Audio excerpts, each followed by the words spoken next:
ओम सुमुखश्चैकदन्तश्च कपिलो गजकर्णका लंबोदरश्च विकटो विघ्ननाशो विनायका धूम्रकेतुर्गणाध्यक्षो भालचंद्रो गजानन द्वादशैतानि नामानि या पठे शृणुयादपि विद्यारम्भे विवाहे च प्रवेशे निर्गमे तथा संग्रामे संकटे चैव विघ्नस्तस्य न जायते। तो वृषभ राशि वालों, 4 जनवरी के दिन भविष्य के दृष्टिकोण से कैसा ग्रहों की गणना है जान लीजिए। रविवार का अवसर है, प्रतिपदा तिथि इस दिन विद्यमान है और इस दिन ग्रहों का नक्षत्रों का परिवर्तन जो महत्वपूर्ण होने वाला है वो आपको अच्छे से समझ लेना चाहिए। आपके ग्रह विशेष तौर पर प्रभाव जो दिखा रहे हैं प्रतिपदा माह का महीना आरंभ होते ही कि आप थोड़ा अपने बारे में सोचने का प्रयास करें। जगत का कल्याण बाद में, पहले अपना कल्याण करने की सोचोगे तो आपके ग्रह आपके लिए बहुत उचित योग बनाते दिखाई दे रहे हैं। थोड़ा स्वांता सुखाय की तरफ चलते हुए कार्य करने का आप प्रयास करेंगे तो वो आपके लिए अच्छा दिखाई देता है। ज़्यादा उदारता दिखाने से कहीं समय बर्बाद होने के योग न बन जाए, ऐसी ग्रहों की स्थिति आपके लिए आने वाले 2-3 दिन के लिए खासतौर पर एक इशारा करती दिखाई दे रही है। इसके साथ साथ इस दिन बृहस्पति महाराज अपनी पूर्ण शक्ति में आते दिखाई दे रहे हैं, जो आने वाले 5-6 महीनों में आपके लिए बहुत ज़बरदस्त कुछ न कुछ रास्ता बनाने के योग इस 2026 में बनाएंगे। बृहस्पति का ये परिवर्तन पुनर्वसु नक्षत्र के 2वें चरण में जाकर पूर्ण शक्ति को प्राप्त करना, ये आपके लिए बहुत ही कारगर सिद्ध होने वाला है।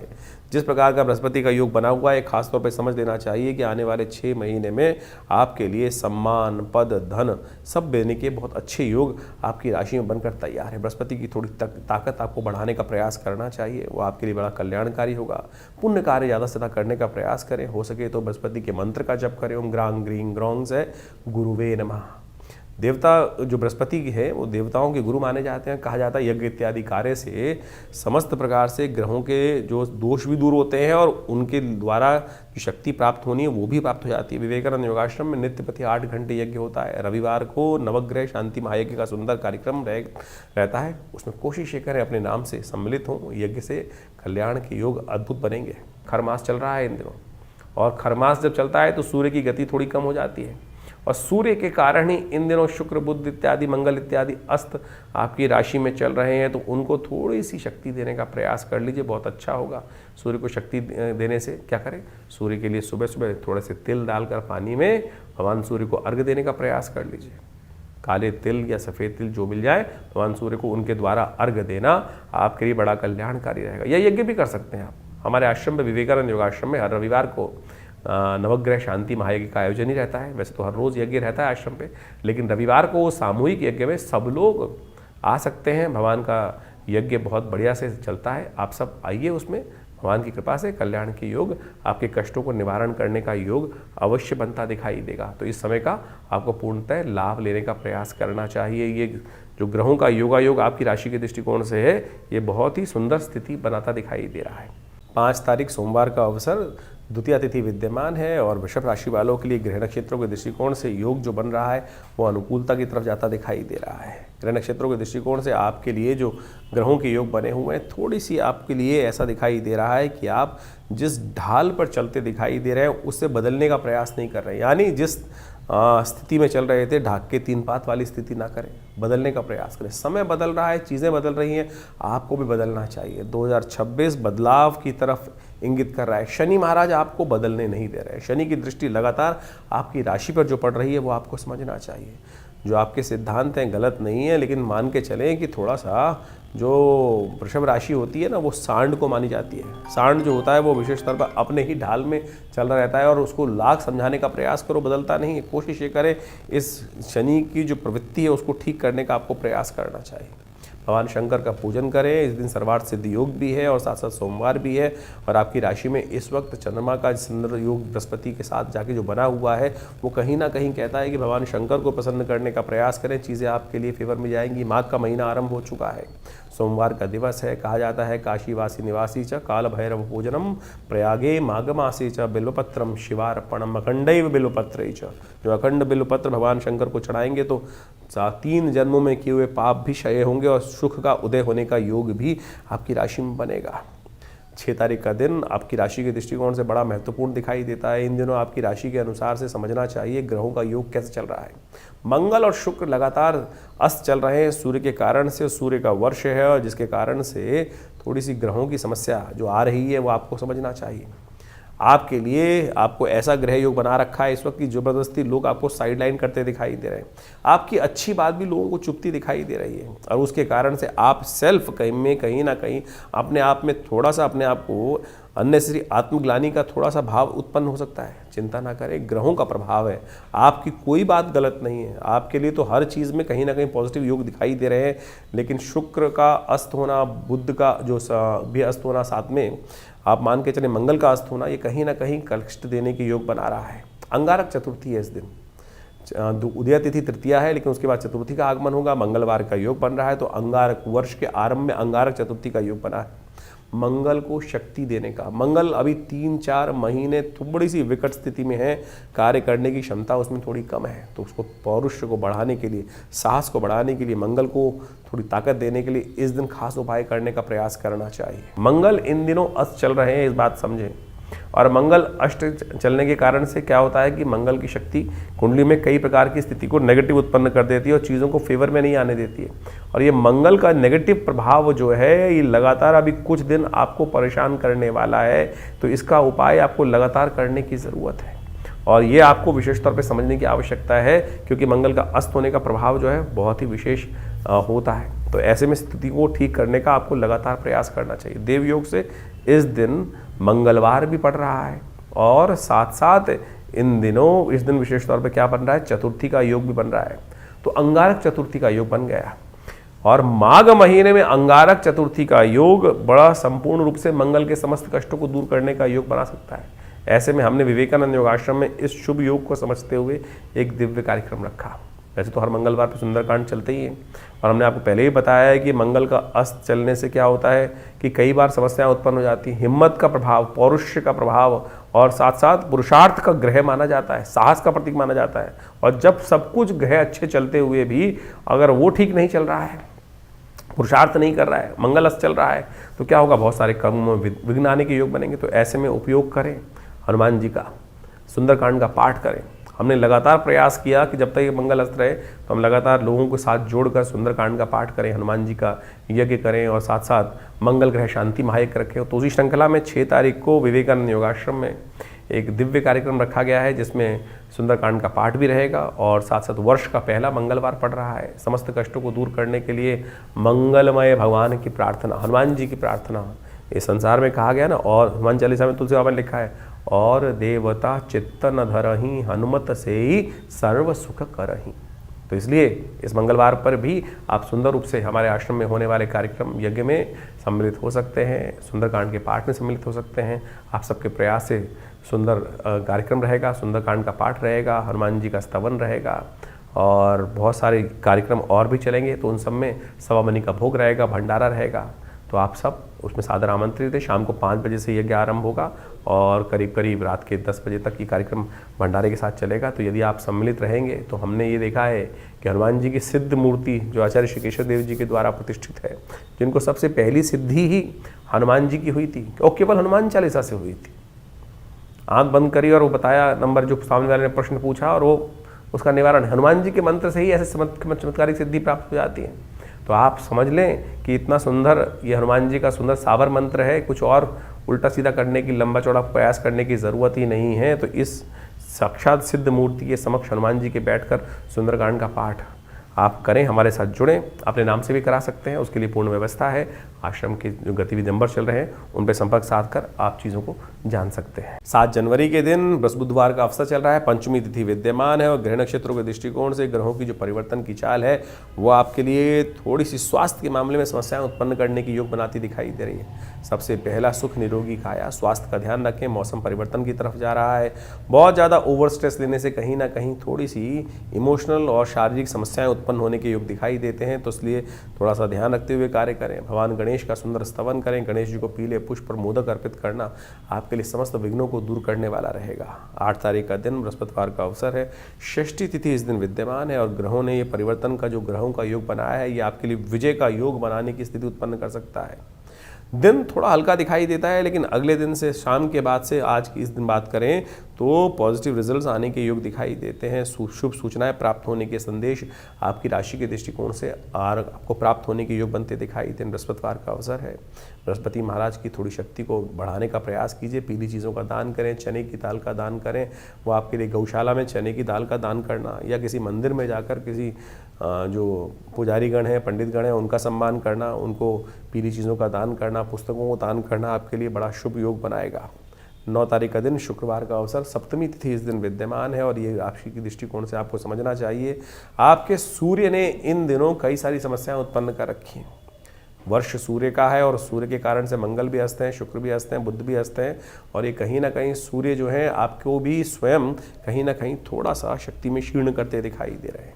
ऐसे में भगवान सूर्य का पूजन, सप्तमी है इस दिन और माघ मास की सप्तमी जो है वो सब सर्व कष्ट निवारण सप्तमी मानी जाती है। इस दिन भगवान सूर्य के निमित्त जो पुण्य कार्य किया जाता है, पूजा पाठ किया जाता है, कहा जाता है स्नान दान करने से, भगवान सूर्य का अर्घ देने से और साथ साथ विशेष तौर पर किसी तीर्थ स्थल पर जाकर गेहूं इत्यादि का दान करने से, भगवान सूर्य का यज्ञ करने से, ओम गणेश सूर्य आदित्याय नमः, आदित्य हृदय स्तोत्र का पाठ कर लेने से भगवान सूर्य को अद्भुत शक्ति प्राप्त होती है। उनकी कृपा से आपके इस साल में कीर्ति और वृद्धि प्राप्त करने के, सुख प्राप्त करने के योग बनने वाले हैं। तो इस वक्त ध्यान रखें, भगवान सूर्य जो है सुख के कारक हैं आपकी राशि के दृष्टिकोण से, तो इसके लिए थोड़ा सा भगवान सूर्य के निमित्त दान पुण्य करने का प्रयास करें, कल्याण होगा।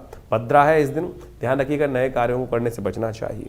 10 तारीख का दिन शनिवार का अवसर है, अष्टमी तिथि विद्यमान है। ग्रहों का जो परिवर्तन का योग है, जहां आपको लाभ देने के योग बना रहा है, वहीं थोड़ा सा कई मामलों में खर्चे भी बढ़ाने के योग दे रहा है। अन्य से शत्रु पक्ष थोड़ा सा आपके प्रति थोड़ा सा सिर उठाने का प्रयास कर सकता है, लेकिन आपके लाभ को कोई छीन के नहीं ले जा सकता। ऐसे ग्रहों की गणना आपके लिए बनी हुई है। ऐसे में भगवान शंकर और पार्वती जी का सुंदर पूजन करना आपके लिए कल्याणकारी रहेगा। तो ज्योतिष के दृष्टिकोण से आपने ग्रहों का प्रभाव समझा। माघ का महीना इस बार आरंभ हो रहा है, साथ में नव वर्ष भी आरंभ हो रहा है। 2026 सूर्य का वर्ष है, जिसका नंबर 1 आता है और ये वर्चस्व को स्थापित करने वाला नंबर है। अजीब से एक होड़ पूरे संसार में व्याप्त होने वाली है कि मैं बड़ा, और ये अभिमान की लड़ाई, जिस प्रकार सूर्य जो होते हैं ना वो तेज के मालिक हैं और हर व्यक्ति के अंदर सूर्य जो है आध्यात्मिक तौर पे भी और सांसारिक तौर पे भी व्यक्ति को आगे बढ़ाने का योग बनाते हैं। जिनकी जन्मपत्री में सूर्य बहुत अच्छे अंशों में है, उनका स्वामित्व बढ़ने के लिए और साथ साथ स्वाभिमान बढ़ने के लिए अच्छा सा योग, जीवन में वर्चस्व कीर्ति बढ़ने के अच्छे योग इस सूर्य के वर्ष में बनने के योग दिखाई देते हैं। और जिन जिन के सूर्य या तो पाप ग्रह से ग्रसित हैं या पाप कर्तृ योग में फंसे हुए हैं या अशुभ स्थिति में जन्मपत्री में हैं, ऐसे व्यक्तियों के लिए जीवन में इस समय में ध्यान रखना पड़ेगा। कीर्ति में दाग लगने के योग बन सकते हैं, क्योंकि सूर्य आपकी कुंडली के अनुसार से, अब ये समझें कि सूर्य आपकी कुंडली के अनुसार से ही कार्य करेगा। सूर्य में जिस प्रकार का प्रभाव है, देखिए अब गोचर के दृष्टिकोण से सूर्य तो का जो वर्ष है वो हर एक के लिए है, लेकिन अब आपका जो खेत है वो किस प्रकार का है, जिस प्रकार का बीज उसमें उत्पन्न होगा तो वैसे ही प्रभाव, बीज डलेगा वैसे ही प्रभाव उत्पन्न करेंगे। तो अब आपके जीवन में, आपकी जन्मपत्री में किस प्रकार का सूर्य कॉम्बिनेशन बना रहा है, नवांश इत्यादि में शुद्ध है कि नहीं है, कहीं पाप कर्तृ योग में फंसा हुआ है, अशुभ ग्रहों के साथ में है, तो उसका प्रभाव भी वैसा ही होने के योग दिखाई देते हैं। ऐसे में सूर्य के उपाय को आपको लगातार करते रहने का प्रयास करना चाहिए। और हमारा भाग्य जो बनता है ना, वो विशेष तौर पे बनता है इस समय में आपके कर्म के अनुसार से, और कर्म को सुदृढ़ करने की आवश्यकता है। ये 2026 का जो वर्ष है, ये विशेष तौर पे ऐसे योगा योग को लेके उपस्थित हो रहा है कि 9 ग्रहों में से 8 ग्रह इस 2026 में परिवर्तन का योग बनाएंगे। देर सवेर बहुत सारे ग्रहों में भयानक उठापटक होने के योग बनते दिखाई देंगे। शनि महाराज को छोड़ के बाकी सब ग्रह राशि परिवर्तन का योग भी बना रहे हैं, और आप मान लीजिए कि जैसा शनि ने पिछले साल योग बनाया, उठापटक का योग बनाया, कई प्रकार के विघ्न भी जीवन में उपस्थित करने के योग बनाए, और ऐसे ग्रहों की अवस्था में परिवर्तन के अनुसार से आप समझें कुछ योग ऐसे भी बनते दिखाई दे रहे हैं जो कहीं ना कहीं उत्पात को दर्शाते हैं। क्योंकि मंगल इस कुंडली इस बार जो है इस वर्ष में यदि हम देखें तो ग्रहों के अनुसार से आरंभ में तो अस्त चलेगा, फिर कई बार ऐसे योग भी बनेंगे ग्रहों के साथ साथ विभिन्न ग्रहों के जो कुछ ना कुछ आपत्ति के योग भी बनाता है, कुछ विपत्ति के योग भी बनाता है, कुछ ना कहीं आकाशीय दुर्घटनाओं के योग भी बनाता दिखाई दे रहा है, और कुछ नए फ्रंट युद्ध के नए मैदान भी खुलते दिखाई देंगे, क्योंकि सूर्य का वर्ष है और सूर्य के वर्ष में जिस प्रकार से ग्रहों का योगायोग बन रहा है वो कहीं ना कहीं ऐसा दिखाई देगा कि अपने आप को हर व्यक्ति बड़ा दिखाने के लिए, सामने वाले को छोटा दिखाने के लिए, सामने वाले को अस्त करने के लिए, क्योंकि सूर्य का प्रभाव ऐसा होता है कि जो सामने वाले को किसी भी प्रकार से अस्त करने का योग बनाता है। ज्योतिष के दृष्टिकोण से देखें तो सूर्य जिस भी ग्रह के साथ बैठते हैं उसको अस्त करने का योग बना देते हैं, उसको दिखाई नहीं देता है, वो ग्रह लोप हो जाता है। तो उसी प्रकार का प्रभाव मनोमस्तिष्क में छाने के योग दिखाई देते हैं। तो ऐसा योग चाहे राजनीतिक हो चाहे वो सामाजिक तौर पर हो, तो एक दुराग्रह के तौर पे भी इसका प्रभाव संसार में पड़ता दिखाई दे रहा है। तो ऐसे में खासतौर पे जो शनि राहु के योग इस बार बनते दिखाई दे रहे हैं वो कहीं ना कहीं थोड़ा सा बिल्कुल आसपास ही ग्रहों का योगायोग दिखाई देता है। शनि महाराज को देखें और राहु के साथ देखें तो बहुत पास स्थिति चल रही है ग्रहों की इस वर्ष में। तो ऐसे में कुछ खास उपाय आपको करने की आवश्यकता है। वर्ष के आरंभ में बड़ा देव योग बना है जिसको माघ का महीना कहा जाता है। शास्त्र में एक मंत्र आया है, काशीवासी निवासी च काल भैरव पूजनम प्रयागे माघ मासी च बिल्वपत्रम शिवार्पणम। ये जो माघ का महीना है, माघ का स्नान जो है वो अपने आप में एक बहुत सुंदर रूप से शास्त्र में वर्णित किया गया है। इसीलिए भारतीय संस्कृति में माघ के महीने में मेला लगता है, गंगा स्नान का पुण्य बनाता है, भगवान शंकर का विशेष पूजन करने का योग बनता है। और कहा जाता है कि ऐसे में भगवान शंकर को यदि बिल्वपत्र अर्पित कर दें, काशीवासी निवासी च काल भैरव पूजनम प्रयागे माघ मासे च बिल्वपत्रम शिवार्पणम अखंडैव बिल्वपत्र च, एक बिल्वपत्र भी यदि भगवान को सुंदर रूप से हम अर्पित कर दें इस माघ के महीने में, और नित्यपति यदि योग बना लें भगवान को सुंदर स्नान कराने के बाद, क्योंकि शास्त्र कहता है भावी मेट सके त्रिपुरारी, इन संसार में जो समस्त कष्ट हैं वो भगवान शंकर की प्रार्थना से ही दूर होते हैं। और जिन ने भगवान शंकर की प्रार्थना जब जैसे कई असंभव को संभव करके दिखाया, विभिन्न प्रकार की आपत्तियों को जीवन से दूर, चाहे वो स्वास्थ्य संबंधी समस्याएं हों चाहे वो किसी भी प्रकार की समस्या हो, भोलेनाथ का आशीर्वाद जब मिल जाता है तो इसलिए इस समय में विभिन्न प्रकार के जो योग बने उनका हमको प्रयास करना चाहिए, लाभ लेना चाहिए। भगवान शंकर पत्रम पुष्पम फलम तो यम, जल से ही प्रसन्न हो जाते हैं। तो ऐसे यानी जल से भी पत्र पुष्प बेलपत्र फूल जो है संसार में किसी और को नहीं चढ़ता है, सामान सब भगवान शंकर को चढ़ा देते हैं। यानी कांटे वाला भी, आँख भी, सब प्रकार से भगवान शंकर को चढ़ा दिया जाता है और वो उसी से प्रसन्न हो जाते हैं, अवगढ़दानी भगवान। तो ये सुंदर माघ का महीना जो है भगवान का के नाम से स्नान करें और उनका डुबकी लगाएं, तीर्थों में जाकर कुछ पूजा पाठ कर लें और भगवान को बिल्वपत्र। देखिए माघ का महीना एक बात समझें, ये माघ का जो फागुन का महीना होता है ऐसे में जो पत्ते हैं ना वो भी छिद हो जाते हैं। ऐसे में अखंडैव बिल्वपत्र च पूजये शिव शंकरम कोटिकन्या महादानम बिल्वपत्रम शिवार्पणम। शास्त्र कहता है कि एक जो अखंड बिल्वपत्र जो किसी प्रकार से टूटा फूटा ना हो, उसमें कोई छेद ना हो, अखंडित हो, तो उसको ओम नमः शिवाय का स्तवन करते हुए भगवान को यदि अर्पित कर दें तो आप सत्य माने बहुत सारे कष्ट जीवन के दूर होने के योग भगवान बना देते हैं। और जितना करोड़ों कन्याओं को दान करने के का पुण्य मिलता है वैसा ही पुण्य केवल एक बिल्वपत्र से प्राप्त हो जाता है भगवान को अर्पित करने से। तो इसलिए ये सुंदर माघ के महीने में इतना छोटा सा प्रयोग जो शास्त्र में वर्णित है उसको करने का प्रयास करें। और इस समय में बहुत सारे योग बनेंगे। ये जो नववर्ष आरंभ हो रहा है बहुत कुछ नया आपके लिए आया है लेकर। आप समझ लीजिए आपके जीवन में क्या कुछ घटनाएं घटने के योग हैं। ग्रहों का गोचर का प्रभाव के साथ साथ आपकी जन्मपत्री के अनुसार से किस प्रकार के योग बन रहे हैं। कई बार हमारे बहुत सारे प्रश्न आते हैं लोगों के और उस प्रश्नों को हम लिख के भी भेजते हैं, जवाब भी भिजवाते हैं कि अब गोचर में हमने आपका जन्मपत्र जो राशि के अनुसार से, योग के अनुसार से, नक्षत्रों के अनुसार से आपके प्रभाव को समझा और बताया किस प्रकार का प्रभाव है। बहुत सारे लोग कहते हैं कि ये नहीं घट रहा है, तो आपको समझना पड़ेगा क्यों नहीं घट रहा है। कहीं आपकी दशाएं तो फर्क नहीं है, कुछ ना कुछ दशाओं में कुछ दिक्कत आ रही हो, जन्मपत्री में कुछ मूलभूत कारण हो, कब आपका भाग्य जगने लिखा है, कब आपके जीवन हम लगे जा रहे हैं, जीवन में मेहनत करे जा रहे हैं लेकिन भाग्य नहीं जाग रहा है। कारण क्या है, समय कब आने वाला है, वो समय कब आएगा जो हमारे मानसिक तौर पर हमको संतुष्टि देने का योग बनाएगा। और वो ज्योतिष के दृष्टिकोण से, ज्योतिष के ज्ञान से, ज्योतिष जिसको कहा जाता है ना वो दिव्य ज्ञान, वो रोशनी देने वाला ज्ञान, वो रास्ता निर्द्वंद भाव से रोशनी प्रकाश को देने वाला ज्ञान जो है, वो प्रकाश जो है वो देने वाला जो ज्ञान है ना, प्रकाश नेत्रों से ज्योतिष वेद के अंदर कहा गया है कि ज्योतिष संज्ञा नेत्र की है। तो इस बात को हम समझें तो दिव्य ज्योति जो है वो ज्योतिषी है कि जो विज्ञान जो है जो आपको दिखा सकता है कि भाई कौन सा रास्ता अंधकार को जो प्रकाश के अंदर परिवर्तन करने का, अज्ञान से ज्ञान यानी भविष्य को ज्ञान का जो प्रकाश है वो भी दिखा दे तो वो ज्योतिष विज्ञान है।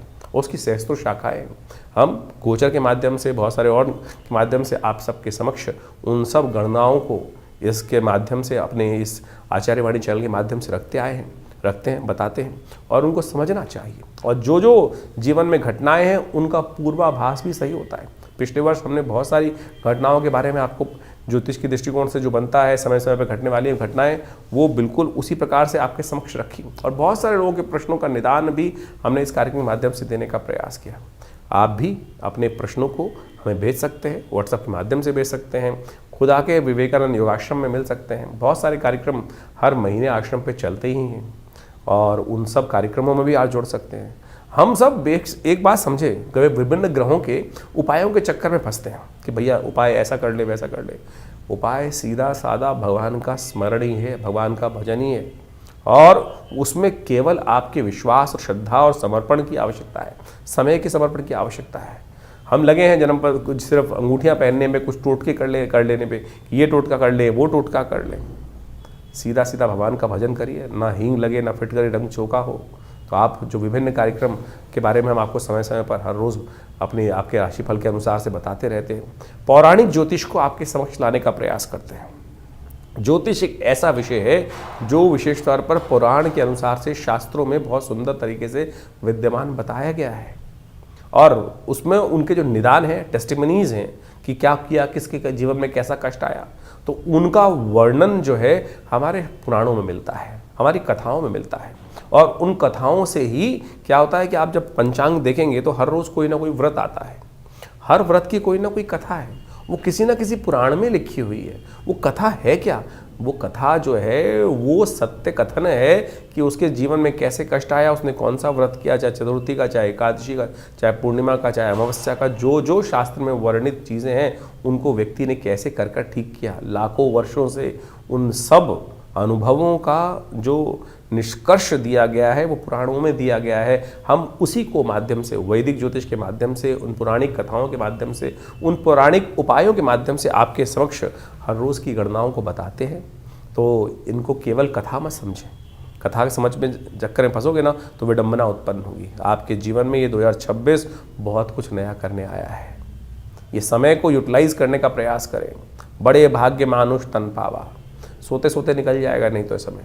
तुरंत समझिए क्या होने वाला है आपके भविष्य में। ज्योतिष के माध्यम से आप समझ सकते हैं और सही दिशा पकड़ सकते हैं। सही दिशा पकड़ लोगे, सही रास्ता पकड़ लोगे तो तुरंत अपने उस लक्ष्य तक पहुंच जाओगे। नहीं तो पृथ्वी गोल है, कोई लंबा रास्ता लेगा, कोई छोटा रास्ता लेगा। अनुभव के माध्यम से गुरु के सानिध्य में रहकर हमको छोटा रास्ता पता चल जाता है, नहीं तो बहुत लंबा पहुंचोगे तो सही लक्ष्य में। आप समझें कि आप पृथ्वी गोल है, हमको इधर चलना शुरू किया, हम इधर से रास्ता छोटा था तो हम यहीं से यहीं छोटे रास्ते पहुंच जाएंगे। नहीं तो पूरा लंबा घूमकर जिंदगी लगाकर फिर उस लक्ष्य में, लक्ष्य हमारे बिल्कुल पड़ोस में बैठा था लेकिन हम उसको भटकते भटकते कहाँ से कहाँ भटकते रहे। तो इसलिए ज्योतिष के माध्यम से, जो अनादिकाल से हमारे समस्त जितने शास्त्रों के माध्यम से लोगों ने, बुद्धिमान लोगों ने उसका सहारा लिया है, तो आप भी ज्योतिष के माध्यम से हमारे इस संस्थान से जुड़ें। मैं आचार्य डॉक्टर विक्रमादित्य आप सबको नववर्ष की हार्दिक शुभकामना देता हूं और ये वर्ष आपके लिए कुछ नया करने के लिए जैसे उद्धृत हो रहा है, न्यूमरोलॉजी के हिसाब से सूर्य का वर्ष है। आप सबके जीवन में सूर्य के समान प्रकाश का सुंदर योग बने और संसार पर आपका वर्चस्व स्थापित हो, ऐसा भगवान की तरफ से आप सबको आशीर्वाद। धन्यवाद, नमस्कार।